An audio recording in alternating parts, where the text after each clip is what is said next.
नमस्कार दोस्तों, परमा एजुकेशन के यूट्यूब चैनल पे आप सभी भाई बहनों का स्वागत करते हैं। तो चलिए शुरू करते हैं। आज पर्यावरण शिक्षण के महत्वपूर्ण प्रश्नों पे बात करेंगे। जो 20 प्रश्न रखे गए हैं, आप लोगों का टारगेट 15 प्लस रहेगा। ठीक है, तो चलिए आगे बढ़ते हैं अपने पहले प्रश्न की ओर। देखते हैं पहला प्रश्न हमारा क्या कह रहा है।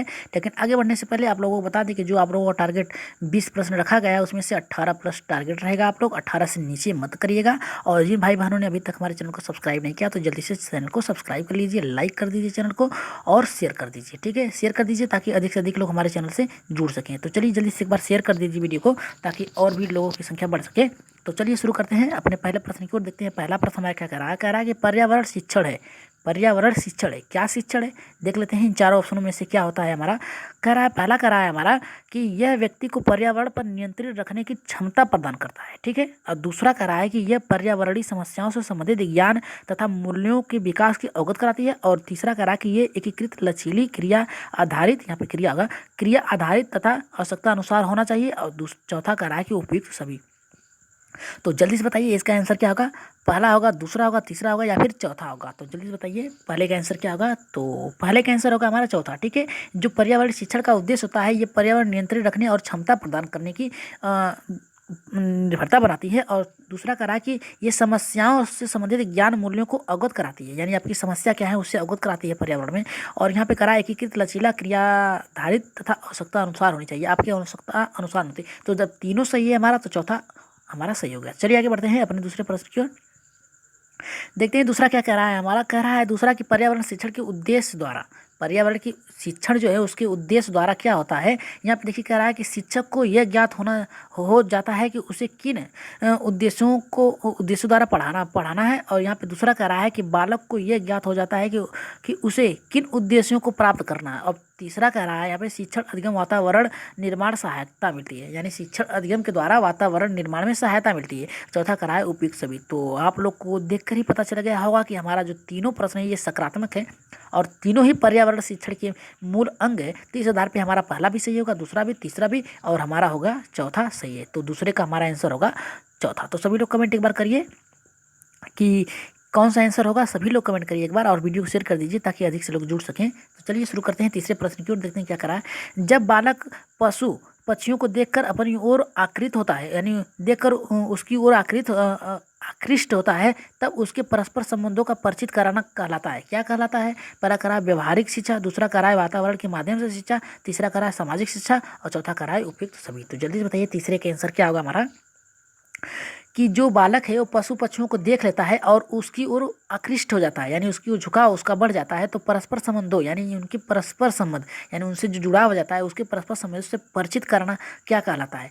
व्यवहारिक शिक्षा कहलाता है, वातावरण के माध्यम से शिक्षा कहलाता है, या फिर सामाजिक शिक्षण कहलाता है, या फिर यहाँ पे उपयुक्त सभी। तो जल्दी से बताइए कि क्या कहलाएगा। तो ठीक है, यहाँ पे बालक से संबंध रखा है तो व्यवहारिक शिक्षा भी कहलाएगा।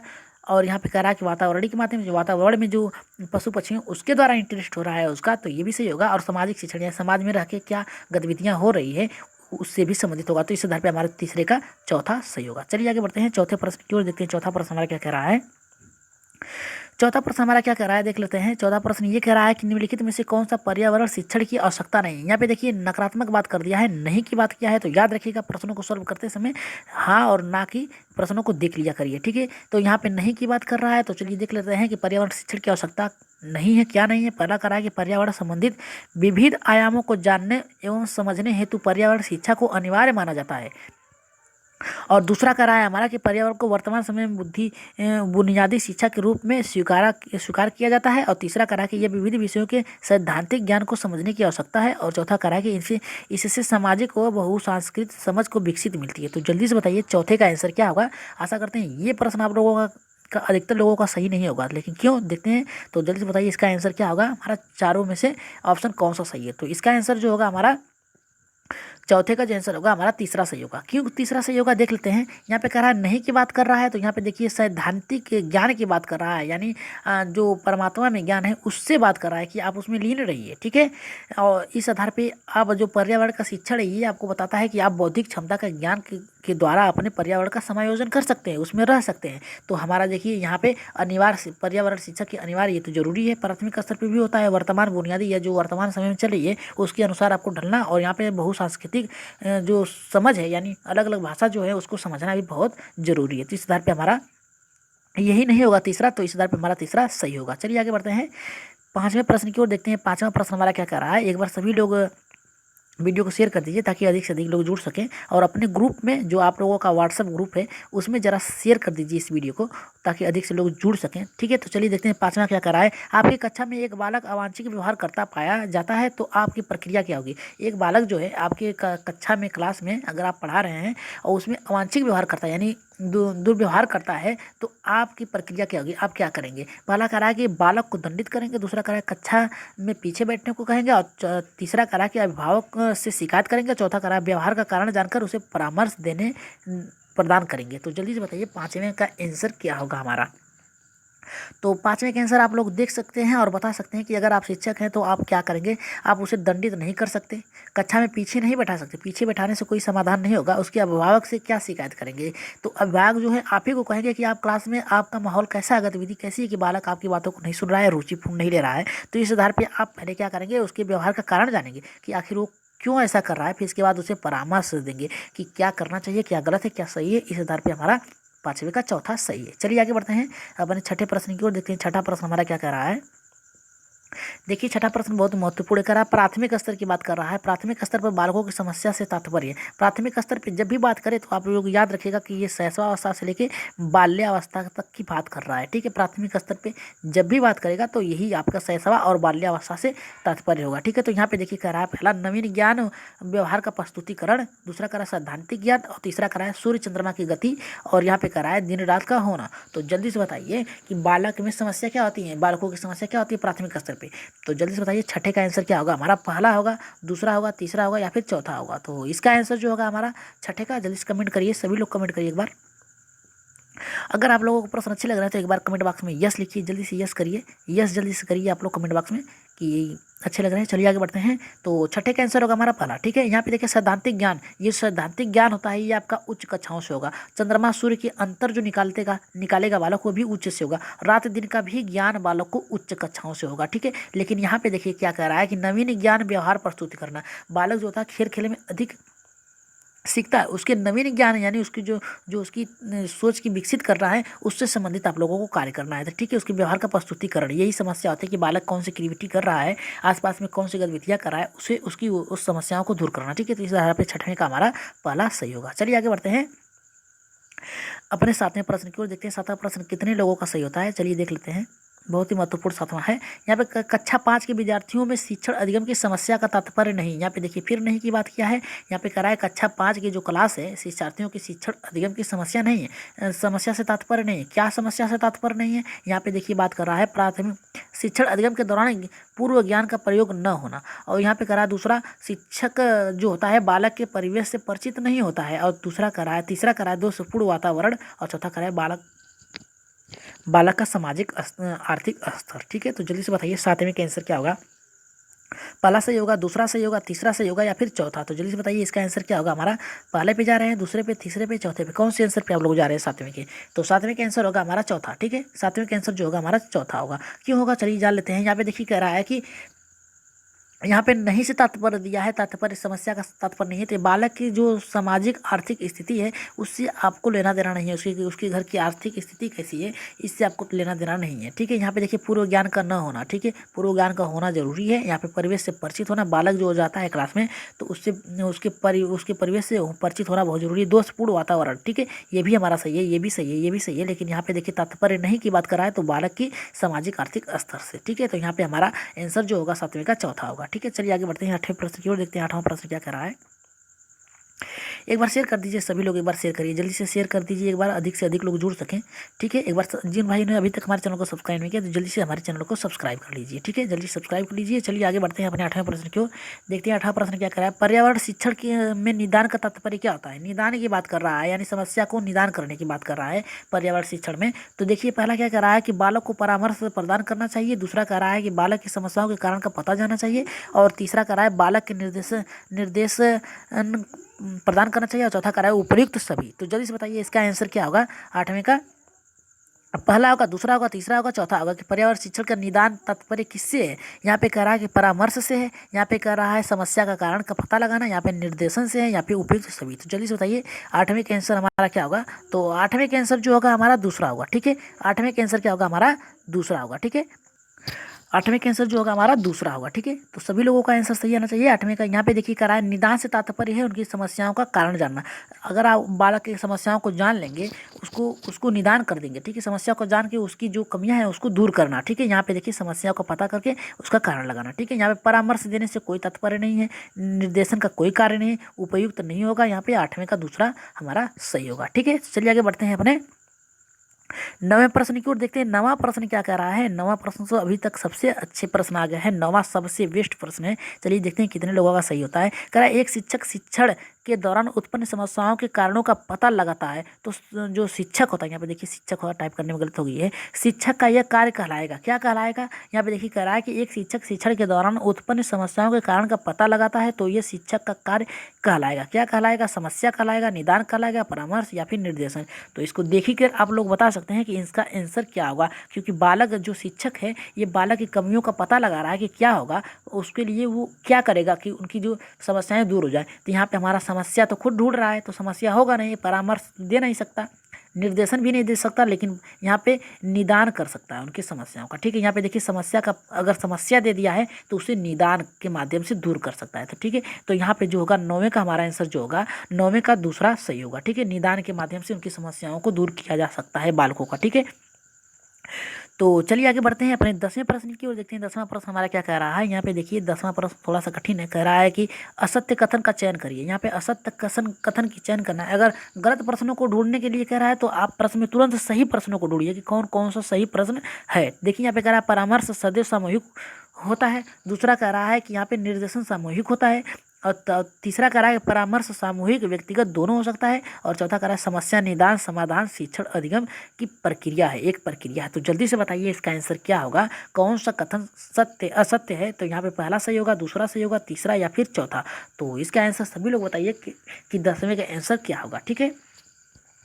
तो 10वें के आंसर कितने, कौन प्रश्न पे जा रहे हैं आप, पहले पे जा रहे हैं आप लोग, पहले पे जा रहे हैं, दूसरे पे जा रहे हैं, तीसरे पे जा रहे हैं या फिर चौथे पे जा रहे हैं। यहाँ पे देखिए परामर्श सामूहिक होता है, निर्देशन सामूहिक होता है, या फिर जो होता है परामर्श सामूहिक और व्यक्तिगत दोनों होता है। और तीसरा चौथा कह रहा है समस्या निदान समाधान शिक्षण अधिगम एक प्रक्रिया है। तो जल्दी से बताइए 10वें का आंसर क्या होगा। तो 10वें का हमारा कह रहा है कि यहाँ पे देखिए चौथा भी हमारा सही है कि जो समस्या होता है निदान के माध्यम से समाधान शिक्षण का अधिगम की प्रक्रिया है, इसकी दूर किया जा सकता है। परामर्श जो होता है सामूहिक भी होता है, व्यक्तिगत भी होता है। परामर्श आप जो किसी को परामर्श से उपदेश दे सकते हैं वो एक सामूहिक भी दे सकते हैं कि आपको ये कार्य करना चाहिए, इससे ये आपको लाभ होगा। या फिर आप व्यक्तिगत यानी किसी एक बालक को भी दे सकते हैं, या फिर एक व्यक्ति को भी आप उपदेश दे सकते हैं, परामर्श दे सकते हैं। निर्देशन की बात कर रहा है यहाँ पे देखिए, निर्देशन की बात कर रहा है। निर्देशन जो होता है सामूहिक होता है, निर्देश जो होता है सामूहिक दिया जाता है। यानी आप ऑफिस में हैं, निर्देश देंगे कि ये कार्य आप लोगों को करना है। विद्यालय में आप सभी बच्चों को निर्देश देते हैं, यानी समूह में देते हैं, ठीक है। यहाँ पे ये भी हमारा सही हुआ। लेकिन परामर्श सदैव सामूहिक नहीं होता है, परामर्श आप व्यक्तिगत भी हो सकता है और सामूहिक भी, दोनों भी हो सकता है, ठीक है। तो इधर पे हमारा यही गलत था, लेकिन आंसर के हमारे प्रश्न के अकॉर्डिंग हमारा पहला सही होगा, ठीक है। तो चलिए आगे बढ़ते हैं अपने 11वें प्रश्न की ओर। देखते हैं 11वां प्रश्न हमारा क्या कह रहा है। 11वां प्रश्न ये करा है कि राष्ट्रीय पाठचर्या की रूपरेखा 2005 के अनुसार निम्नलिखित में से कौन सा पर्यावरण थीम नहीं है। यहाँ पे थीम की बात नहीं कर रहा है। थीम से तात्पर्य ये है कि जो उनकी गतिविधियाँ उनके जो जीवन में घटित होता है, क्या आवश्यकताएं, उससे तात्पर्य है यहाँ पे कि पाठचर्या रूपरेखा 2005 के अनुसार कौन सा पर्यावरण थीम में शामिल नहीं है। पहला करा है भोजन, आश्रय, जल, मौसम। तो कौन सा होगा, ये आप लोग पढ़ चुके होंगे। तो जल्दी से बताइए 11वें का आंसर क्या होगा, कौन सा शामिल नहीं है, ठीक है। कौन सा शामिल नहीं गतिविधि, ठीक है। तो यहाँ पे कह रहा है देखिए भोजन हो सकता है, आश्रय हो सकता है, जल हो सकता है या फिर मौसम। तो 11वें का आंसर आप लोग बताइए जल्दी से कौन सही होगा। तो 11वें का आंसर होगा हमारा चौथा। मौसम जो होता है ये पर्यावरण थीम में शामिल नहीं है, कि मौसम जो होता है कब बदल जाएगा, कब सही हो जाएगा, कोई लेना देना, लेकिन भोजन आप लोगों को जरूरी है, आश्रय रहने के लिए जरूरी है, जल रहने के लिए जरूरी है। ठीक है, आप ये गतिविधियाँ जो है भौतिक भी क्रियाएं द्वारा कर सकती है, लेकिन ये जो मौसम की है ये घटित है, ये पर्यावरणीय घटन से जो रूपरेखा है पर्यावरण 2005 के अनुसार रूपरेखा, इससे सम्मिलित नहीं है। यहाँ पे भोजन भी जरूरी होता है मनुष्य को जीने के लिए, आश्रय भी रहने के लिए जरूरी होता है, जल पीने के लिए, उसे जीवित रहने के लिए जरूरी है। ठीक है, तो हमारा शामिल जो नहीं था यही मौसम नहीं था, तो हमारा 11वें का आंसर जो होगा चौथा सही होगा। चलिए आगे बढ़ते हैं, 12वें प्रश्न की ओर देखते हैं क्या कह रहा है। यहाँ पे देखिए बंद, ये प्रश्न हमने परसों की लाइव क्लास में ले लिया गया था। इस प्रश्न में भी है, देखिए बंद अंत वाले प्रश्नों की आकृति प्रकृति होती है। क्या होता है बंद अंत वाले जो प्रश्न होते हैं वो कैसे होते हैं? पहला कह रहा है दीर्घ उत्तरी होते हैं, दूसरा कह रहा है निबंधात्मक होते हैं, तीसरा कह रहा है कि लघु उत्तरी होते हैं, चौथा कह रहा है बहुविकल्पी होते हैं। यहाँ पे देखिए बंद अंत वाले प्रश्न पूछ रहा है। ठीक है, जैसे आप लोगों को पूछ दिया जाए कि 2+2 कितना होता है, ये बंद है, यानी 2+2 दिया है, यानी दोनों तरफ 2 ही दिया है, तो इनको जोड़ने के बाद आप लोगों का क्या होगा, तो आपका उत्तर एक ही आएगा 4। 10 लोगों से यही बात पूछेंगे तो भी वो कहेंगे कि ये 4 ही आएगा। अगर ये पूछता कि 2 संख्याएं ऐसी लिखी जिनका योग 4 हो, तो आप ये मुक्त अंत वाला प्रश्न हो जाता है। ठीक है, मुक्त अंत वाला प्रश्न वो कहलाता है जिसमें आप अपने अनुसार उत्तर दे सकते हैं। ठीक है, जैसे अगर हम पूछ दिए जाए मुक्त अंत वाले प्रश्न में कि दो संख्या ऐसे लिखिए जिसका योग 4 हो, तो आप कह सकते हैं 1+3, या फिर कह सकते हैं 2+2, या फिर कह सकते हैं 0+4। ठीक है, ऐसे भी बता सकते हैं, लेकिन बंद अंत वाले जो प्रश्न होते हैं आपका बधा बधाया आता है, यानी जो सटीक उत्तर है वही आपको देना है। जैसे पूछ दिया जाए कि भारत की राजधानी कहाँ है, तो सभी बच्चों का एक ही जवाब आएगा कि दिल्ली। ठीक है, नई दिल्ली। ठीक है, लेकिन किसी का भी ये नहीं आएगा कि गोवा होगा, क्योंकि ये निश्चित है। ठीक है, तो इस आधार पे हमारा बंद अंत वाला प्रश्न कौन सा होगा? पहला होगा दीर्घ उत्तरी होगा, निबंधनात्मक होगा, लघु उत्तरी होगा, या फिर बहुविकल्पी होगा। तो इसका आंसर जो होगा हमारा, जल्दी से बताइए 12वें का आंसर क्या होगा? तो 12वें का आंसर होगा चौथा। ठीक है, बहुविकल्पी। आपको 4 ऑप्शन दिया जाता है, 4 ऑप्शन आप लोगों को दिया जाता है कि उसमें से कौन सा सही है। ठीक है, तो अगर चारों ऑप्शन में से कौन सा ऑप्शन सही है, आपको सटीक उत्तर का जवाब देना है, तो आप कहेंगे कि यही उत्तर सही होगा हमारा। तो ठीक है, आप कहेंगे बहुविकल्पी। ठीक है, बहुविकल्पी में जो प्रश्न आते हैं ये बंद अंत वाले प्रश्न आते हैं। दीर्घ उत्तरी में आप अपने अनुसार लिख सकते हैं, निबंध में अपने अनुसार लिख सकते हैं, लघु उत्तरी में अपने अनुसार प्रश्नों को लिख सकते हैं, लेकिन जो बहुविकल्पी प्रश्न होता है इसमें आपको एक ही उत्तर देना होता है। ठीक है, तो इस आधार पर हमारा 12वें का चौथा सही होगा। चलिए आगे बढ़ते हैं, 13वें प्रश्न की ओर देखते हैं। 13वां प्रश्न हमारा क्या कर रहा है? 13वां प्रश्न कह रहा है कि अधिगम अनुभव का विस्तार करने वाला पर्यावरण अध्ययन की विधि है। क्या है? निगमन विधि है, अभिविन्यास विधि है, दत्तिकार है, या इनमें से कोई नहीं। तो जल्दी से बताइए इसका आंसर क्या होगा? 2 का आपको बताते रहे हैं, 2 क्या होगा? दत्तिकार में से होता है आप लोगों का गृहकार। ठीक है, निगमन में से होता है नियम द्वारा, आप बता सकते हैं। ठीक है, अभिविन्यास विधि जो होता है अपने कार्यों के द्वारा होता है। तो बताइए इसमें से आंसर कौन सा होगा कि अधिगम अनुभव का विस्तार करने वाली पर्यावरण अध्ययन की विधि है। यहाँ पे देखिए अनुभव की बात कर रहा है, याद रखिएगा, अधिगम के अनुभव की बात कर रहा है। ठीक है, विस्तार करने की, अनुभव को विस्तार करने की, आप जो किए हैं अपने अनुभव के अनुसार विस्तार करने की विधि निगमन विधि होगी, विन्यास विधि होगी, दत्तिकार होगी, या फिर इनमें से कोई नहीं।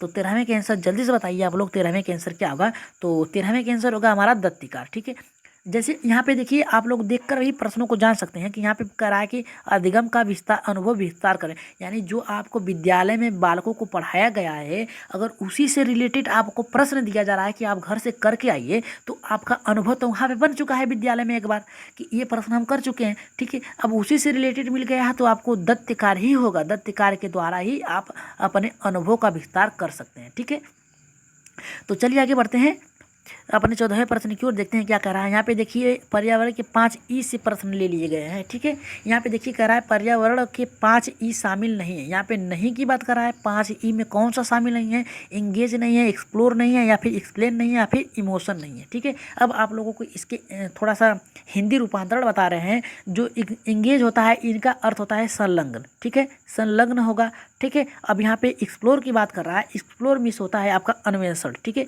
अन्वेषण। ठीक है, अन्वेषण होगा। और यहाँ पे एक्सप्लेन की बात कर रहा है तो यहाँ पे व्याख्या होगी, आपकी व्याख्या होगी। ठीक है, यहाँ पे देखिए आपका होगा संलग्न होगा। ठीक है, यहाँ पे आपका होगा अन्वेषण होगा, अन्वेषण होगा, और यहाँ पे आपको होगा व्याख्या होगा। ठीक है, और यहाँ पे होगी आपकी भाव जो होता है आपकी भावना होती है। ठीक है, भावना। तो अब आप बता सकते हैं इसे देखकर कि कौन सा शामिल नहीं है। यहाँ पे देखिए बात कर रहा है कि 5 ई में शामिल नहीं है, इंगेज नहीं है, यानी आपकी जो संलग्न है वो नहीं होगा, एक्सप्लोर नहीं होगा यानी अन्वेषण नहीं होगी, या फिर आपकी एक्सप्लेन यानी व्याख्या नहीं होगी, या फिर इमोशनल यानी भावनाएं नहीं होंगी। तो कौन सा 2014वें प्रश्न में 5 ई में शामिल नहीं है? ठीक है, तो जल्दी से बताइए इसका आंसर क्या होगा। अब बात करेंगे कि इंगेज होता क्या है। बताया था संलग्न होता है, लेकिन संलग्न में से होता क्या है, खुद की लगन से। जो संलग्न होता है उसका अर्थ होता है खुद की लगन से। ठीक है, अब अन्वेषण में से क्या होता है, इसका अर्थ होता है खोज होता है। ठीक है, अब व्याख्या का होता है अपने तार्किक विश्लेषण के द्वारा जो होता है रचनात्मक कार्य करना। इमोशन क्या होता है, यानी भावनात्मक, अपने मन की कल्पनाओं को प्रस्तुत करना। ठीक है, तो अब आप बताइए 14वें का कौन सा शामिल नहीं है 5 ई में। तो सभी लोगों का आंसर आना चाहिए। 14वें का क्या होगा, तो 14वें का होगा हमारा इमोशनल। ठीक है, आपकी भावनाओं को शामिल नहीं किया गया है। ठीक है, भावनाओं को, ठीक है, भावनाओं को आपके शामिल नहीं किया गया है 5 ई में। ठीक है, चलिए आगे बढ़ते हैं 15वें प्रश्न की ओर। 14वें प्रश्न थोड़ा सा समझाने में थोड़ी सी लंबी टाइम ले लिया गया है, लेकिन आप लोगों को समझ में आ जाए इसलिए थोड़ी सी टाइम लिखा है। चलिए 15वें प्रश्न को देखते हैं क्या कर रहा है। 15वां ये करा है कि पर्यावरण शिक्षण अधिगम में आकलन का संकेतक है। कौन सा संकेतक है, तो पहला करा है वर्गीकरण है, दूसरा कह रहा है कि न्याय समानता के प्रति सरोकार है, और तीसरा कह रहा है कि सहभागिता है, चौथा कह रहा है उपयुक्त सभी। तो जल्दी से बताइए 15वें का आंसर क्या होगा कि पर्यावरण की शिक्षण अधिगम में आकलन का संकेतक क्या है। संकेतक क्या है, वर्गीकरण करना है, न्याय का समानता के प्रति सरोकार करना है, या फिर सहभागिता, या फिर उपयुक्त सभी। तो इसका आंसर होगा 16वें का सभी। ठीक है, उपयुक्त सभी। वर्गीकरण भी कर सकते हैं आप, जो पर्यावरण अधिगम के आकलन में के द्वारा वर्गीकरण कर सकते हैं, बांट सकते हैं। यहाँ पे कह रहा है कि न्याय समानता यानी सबको एक समान से रखना, सहभागिता सबके सहभागिता के द्वारा ही आप शिक्षण का कार्य कर सकते हैं। तो हमारा जब तीनों सही हो गया तो चौथा भी ऑलरेडी हमारा सही हो जाएगा। ठीक है, तो चलिए आगे बढ़ते हैं 16वें प्रश्न की ओर देखते हैं। 16वां प्रश्न हमारा क्या कह रहा है, देखिए बहुत ही महत्वपूर्ण प्रश्न लिया गया है। एनसीएफ 2005 में किस कक्षा से पर्यावरण की पाठ्य पुस्तक का अनुमोदन किया गया है। देखिए यहाँ पे बहुत ही महत्वपूर्ण आ गया कि एनसीएफ 2005 में किस कक्षा, कौन सी कक्षा में पर्यावरण की पाठ्य पुस्तक का अनुमोदन किया, कौन से जो क्लास है उसमें शामिल किया गया, पहली कक्षा में, दूसरी, तीसरी, चौथी, कौन से कक्षा से पर्यावरण ईवीएस को शामिल किया गया है। तो जल्दी से बताइए कि ये आंसर आप लोगों का कौन सा होगा 16वें का। तो 16वें के आंसर जल्दी बताइए। 16वें के आंसर होगा तीसरी। जो पर्यावरण का जो शिक्षण है, पाठ्य पुस्तक है, इसे तीसरी कक्षा से आपको, ठीक है, तीसरी कक्षा से आप लोगों में शामिल किया गया था। ठीक है, तीसरी कक्षा से इसे पढ़ाया जाता है। ठीक है, पहली कक्षा में जो होता है आप देखते होंगे उनमें पर्यावरण का जो कार्य होता है, जो भी पाठ्य पुस्तक होते हैं नहीं होते हैं। ठीक है, तीसरी कक्षाएं से जब उनकी मानसिक थोड़ी सी विकसित हो जाती है, उनकी बौद्धिक क्षमता विकसित हो जाती है, तभी जो है पर्यावरण का जो पाठ्य पुस्तक है शामिल किया जाता है। ठीक है, तो चलिए आगे बढ़ते हैं अपने 17वें प्रश्न की ओर। देखते हैं 17वां प्रश्न हमारा क्या कह रहा है। देखिए 17वां प्रश्न ये कह रहा है कि शिक्षण सहायक सामग्री की विशेषताएं हैं। शिक्षण सहायक सामग्री की क्या विशेषताएं हैं, उनका कार्य क्या है, देख लेते हैं। पहला कह रहा है कि इनमें शिक्षार्थी अधिगम की प्रक्रिया में सक्रिय, यहाँ पे देखिए सक्रिय होगा, सक्रिय रहते हैं। दूसरा कह रहा है कि शिक्षार्थी की अधिगम का विकास होता है। तीसरा कह रहा है जो शिक्षार्थी होते हैं वैज्ञानिक दृष्टिकोण का विकास होता है। चौथा कह रहा है कि उपयुक्त सभी। तो अब आप बताइए कि 17वें का आंसर क्या होगा।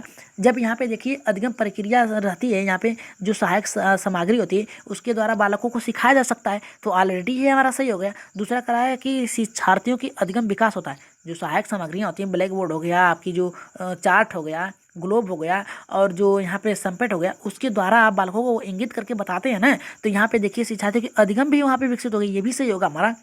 और तीसरा कह रहा है कि वैज्ञानिक दृष्टिकोण यानी अन्वेषण यानी खोज करने की विकसित होती है। अगर बालकों को आप कोई वस्तु अलग से दिखाएंगे, यानी कोई भी अधिगम सहायक सामग्री अलग से दिखाते हैं, तो बालक में जिज्ञासा उत्पन्न होती है। वो सोचता है कि काश ये मेरे पास भी हो और मैं वैसा कर लूँ, यानी वो भी वैसा करने के लिए सोचता है। ठीक है, तो उसमें जो होता है वैज्ञानिक दृष्टिकोण का विकास होता है। तो उपयुक्त जब हमारा तीनों सही हो गया तो चौथा ऑलरेडी हमारा सही हो जाएगा। ठीक है, तो चलिए 18वें प्रश्न की ओर आगे बढ़ते हैं।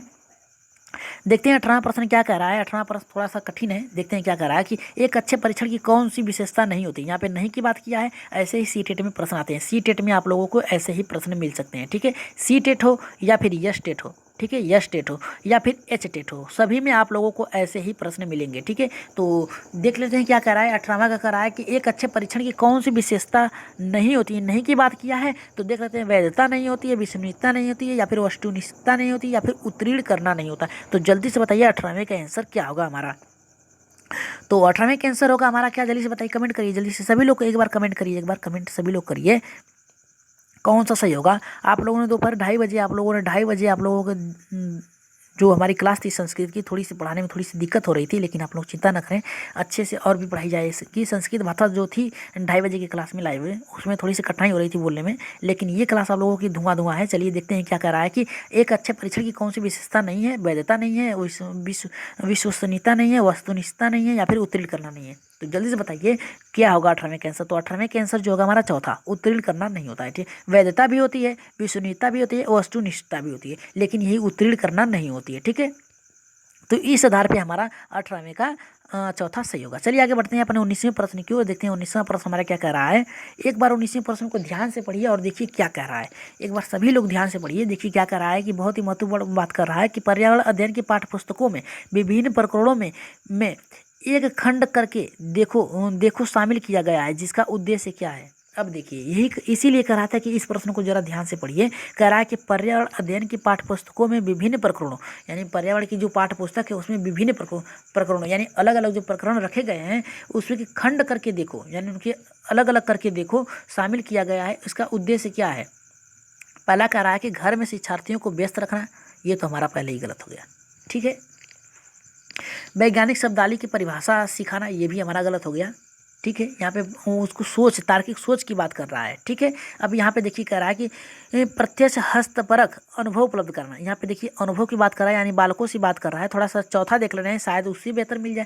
कह रहा है परीक्षण में निष्पादित को सुधार करना, यानी जो उनकी परीक्षा है उसमें उसके निष्पादन में सुधार करना, न कि बालकों में सुधार करना, जो उनकी जो कमियाँ उसको दूर नहीं करना, बार बार उनको परीक्षण लेना। यहाँ पे ये भी हमारा गलत हो गया, लेकिन बचता कौन है हमारा 19वें का तीसरा। यहाँ पे देखिए हस्तपरक, यानी उनके साथ रह के उनके अनुभवों को विकसित करना, यानी उनको रुचि उत्पन्न कराना, ठीक है। यहाँ पे हमारा जो होता है 19वें का तीसरा सही होगा, ठीक है। तो चलिए आगे बढ़ते हैं 20वें प्रश्न की ओर, देखते हैं 20वां प्रश्न हमारा क्या कह रहा है। ये प्रश्न आप ही लोगों को लिए रखा गया है, सभी लोग इसको कमेंट बॉक्स में इसका उत्तर दीजिए सभी लोग। देखते हैं क्या कह रहा है। पहला कह रहा है एक अच्छे दत्तकार, यानी दत्तकार से आपका तात्पर्य होगा गृहकार से, ठीक है। दत्तकार से तात्पर्य होगा गृहकार से, ठीक है। चलिए देख लेते हैं क्या कह रहा है कि एक अच्छे दत्तकार का मुख्य लक्ष्य होना चाहिए। क्या लक्ष्य होना चाहिए। पहला कह रहा है कि प्रभावी अधिगम के लिए पाठ की पुनरावृत्ति होनी चाहिए। दूसरा कह रहा है समय का बेहतर उपयोग सुनिश्चित करना चाहिए। तीसरा कह रहा है शिक्षार्थियों को अनुशासन में बनाए रखना चाहिए। और चौथा कह रहा है कि अधिगम विस्तार के लिए अवसर उपलब्ध कराना चाहिए। तो जल्दी से बताइए 20वें का आंसर क्या होगा हमारा, कमेंट बॉक्स में सभी लोग दीजिएगा। और एक बार बता दीजिए कि आज के जितने भी प्रश्न थे आप लोगों को कैसे लगे। अगर अच्छे लगे होंगे तो एक बार जल्दी यस लिख दीजिए कमेंट बॉक्स में, यस करिए कि आज के प्रश्न अच्छे थे। तो चलिए देखते हैं क्या कर रहा है हमारा। कह रहा है कि दत्तकार की एक मुख्य लक्ष्य होता है प्रभावी अधिगम का पाठ पुनरावृत्ति कराना, यानी जो पाठ पढ़ाया गया उसका पुनरावृत्ति के लिए उपयोग सुनिश्चित करने के लिए कह रहा है, अनुशासन बनाए रखने के लिए कह रहा है, अवसर उपलब्ध कराने की बात कर रहा है। तो इसका आंसर आप सभी लोग कमेंट बॉक्स में दीजिएगा कि आज के जो 20वें का आंसर कितना है। और सभी लोग बताइएगा कि आज आप लोगों ने 18+ किए कि नहीं किए हैं। आप सभी लोगों को बता दें कि इसके आंसर नीचे दिए गए हैं, आप लोगों को मिल जाएंगे थोड़ी देर में टेलीग्राम चैनल पर इसके PDF फाइल। तो आज के लिए इतना ही, और अगले क्लास के लिए कौन सी क्लास बनाई जाए उस पर एक बार कमेंट कर दीजिएगा कि अगला प्रश्न जो है किस पे बनाया जाए। और आज की क्लास कैसी लगी एक बार कमेंट बॉक्स में सभी लोग बता दीजिएगा। तो आज के लिए इतना ही, धन्यवाद।